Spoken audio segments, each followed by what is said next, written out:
Olá, pessoal.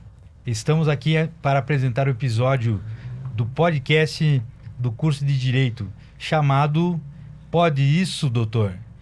E estamos motivados pela disciplina de Projeto Integrador 7, ministrada pelo advogado e professor César Pinheiro, onde o nosso grupo é composto pelos acadêmicos Antônio, Alana, Bruna, Marina, Marco, Rafael, Gustavo e eu, Lucimauro, que serei o apresentador de hoje.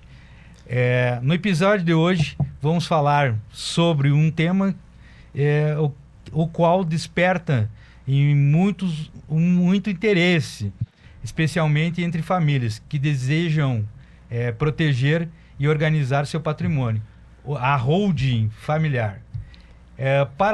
Para falar sobre isso, para falar sobre essa temática, de forma clara e prática, está aqui comigo, no estúdio nesse momento, os entrevistados Antônio, Bruna e Marco.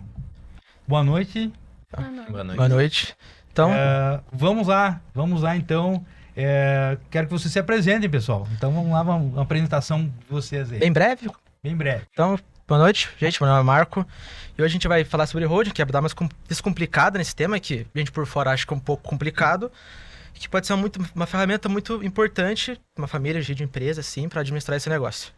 Boa noite. A gente veio explicar que a holding familiar não é só para pessoas ricas e milionárias, e também mostrar como ela é vantajosa para todas as pessoas que tenham algum bem relevante.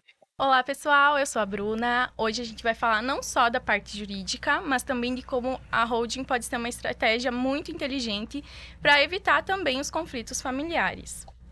Então, vamos direto ao assunto. O que é a holding familiar? Bom, a holding familiar é basicamente uma empresa que é criada com o objetivo de administrar bens, tanto bens imóveis, móveis e também patrimônios familiares, basicamente. E ao invés de cada um administrar o próprio bem, a holding ela junta esses bens com o objetivo de facilitar essa administração. E esses bens pertencem a todos os membros da família conforme as suas cotas. Tudo bem, Antônio? Bruno? E a grande sacada é que a holding ela consegue organizar melhor o patrimônio, facilitar a parte sucessória e ainda pode diminuir a carga tributária dependendo do caso. A holding, ela protege os bens de possíveis dívidas e problemas judiciais de um dos membros da família. É uma forma de blindagem patrimonial que, claro, deve ser feita de maneira lícita e planejada. Então, pessoal, eu gostaria de saber de vocês aí. Em qual momento e quais situações vale a pena montar essa holding familiar? E qualquer família pode montar uma holding? Bom, doutor, essa questão é muito importante, porque muitos pensam que a holding é só para famílias multimilionárias e ricas. Contudo, a holding serve também para quem tem patrimônio razoável, como imóveis, empresas, investimentos, e já podem considerar fazer a criação dessa empresa. E já na questão de quando você tem uma preocupação no futuro, né? Com essa sucessão de bens. Então, para evitar essa briga entre os herdeiros, que a gente sabe que dá, né? Esse problema de inventário demorado, ela antecipa todo esse processo, faz ficar bem sério e bem certinho. Ao invés de decisões próprias, a holding permite decisões em conjunto, que estão com regras claras no contrato social ou no acordo dos sócios. Isso aí.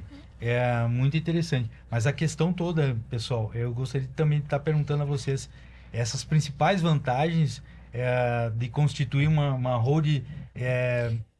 Quais seriam elas? Quais seriam as principais vantagens de constituir uma holding familiar? A principal vantagem é o planejamento. Né? O planejamento que vai transferir todas essas cotas da empresa para os herdeiros ainda com vida, com regras definidas e evitando um processo judicial de inventário. E sem dúvida também a proteção patrimonial, porque como os bens eles estão no nome dessa empresa, eles ficam blindados dos problemas familiares e dos problemas pessoais de cada um dos membros dessa empresa, como em caso de divórcio ou dívidas. Bom, outra vantagem da holding, da criação de uma, é basicamente a questão tributária, que muitas vezes o bem estando no nome de uma pessoa física tem uma cobrança muito alta de imposto. E ao passar esse bem para a empresa, acaba ocorrendo uma diminuição dessa carga tributária. Bom, vocês me falaram sobre as vantagens, né? Mas será que existe alguma desvantagem na questão toda da criação dessa holding familiar aí? Bom, se tu olhar por um lado de que tu vai ter que criar uma empresa, tu vai ter alguns gastos, como principalmente o pagamento de alguns impostos e contador e advogado, que vão te auxiliar A contabilidade da empresa, no dia a dia do escritório, é isso? isso. Ela vai ela vai gerar guias de pagamento e também organizar o fluxo da empresa. Ok. Muita burocracia, né? E outra, Parece. e se não for muito bem planejada, pode complicar a vida familiar, né? Se tiver uma conversa entre os herdeiros, eles vão, não gostei, tem que ter sempre um bom acordo entre eles. E também por isso que é muito bom ter um acompanhamento jurídico. Isso aí. Exatamente. Muito bom. E para ilustrar um pouco mais, né, eu gostaria que vocês citassem alguns exemplos práticos da holding familiar. Então imagina que uma família tem aí uma rede de imóveis comerciais e cada um tem imóveis no próprio nome. E correr risco de divisão em caso de briga, a holding ela vai pegar todos os imóveis e vai administrar com ela, para ela. Para ela não, né? Para os outros, mas ela vai ter todo esse problema voltado para ela. E também vai negociar locações, receber os aluguéis e tudo mais. Lucros. No caso das sucessões, uma família sempre tem vamos dizer que uma família tem uma empresa de venda de produtos e o pai, o dono da empresa, vem a falecer. A holding ajuda no quesito que os herdeiros já irão herdar as cotas da empresa e assim vão poder dar continuamento sem precisar passar por um inventário judicial. Interessante. Então não há inventário que precise ser executado pelos herdeiros. Me digam uma coisa, pessoal. A criação de uma holding, quais são esses passos básicos? O que é necessário para essa criação da holding? Bom, primeiramente, eu acho que os familiares devem se reunir e entrar em um consenso sobre essa criação da holding, que assim já facilita 50% do projeto. É necessário também consultar um advogado especializado para a criação do contrato social e também um contador para definir quais as melhores formas tributárias de continuar com a criação da holding, o que vai se encaixar melhor na sua realidade. E por fim, tem de ser registrado em junta comercial. E é isso, e fechou. Todos esses estão todos os requisitos básicos. Ok. Pessoal, ótimos esclarecimentos. Acredito que jogamos bastante luz, né, para quem tinha dúvidas sobre esse tema. E antes de encerrar, eu preciso que vocês deem toques finais em relação à questão da holding familiar. Bom, primeiro, como foi dito antes, precisamos entrar em um consenso com a família e eu acho que o principal é procurar um advogado especializado nessa área, porque ele vai ajudar a otimizar o processo e facilitar ele.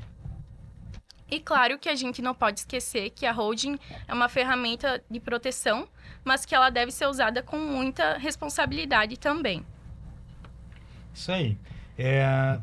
Nós queríamos, então, estar também dizendo ao nosso ouvinte, né, que sempre é bom lembrar que é importante procurar um especialista jurídico para consultar, para criar e para definir os procedimentos dentro do processo da holding. E é imprescindível isso.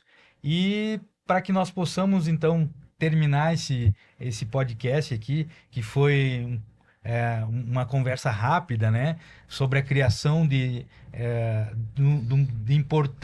uma importante ferramenta que é a holding E gostaria de agradecer então ao professor César Pinheiro pela oportunidade de participarmos de algo inovador dentro do curso de Direito e da Universidade da URI, e também aos colegas, né, que participaram desse projeto aqui, nossa conversa aqui sobre a holding familiar, que são o Antônio, a Lana, a Bruna, a Marina, o Marco, o Luiz Gustavo, o Rafael e o Vitor Hugo. E assim encerramos mais um podcast do curso de Direito.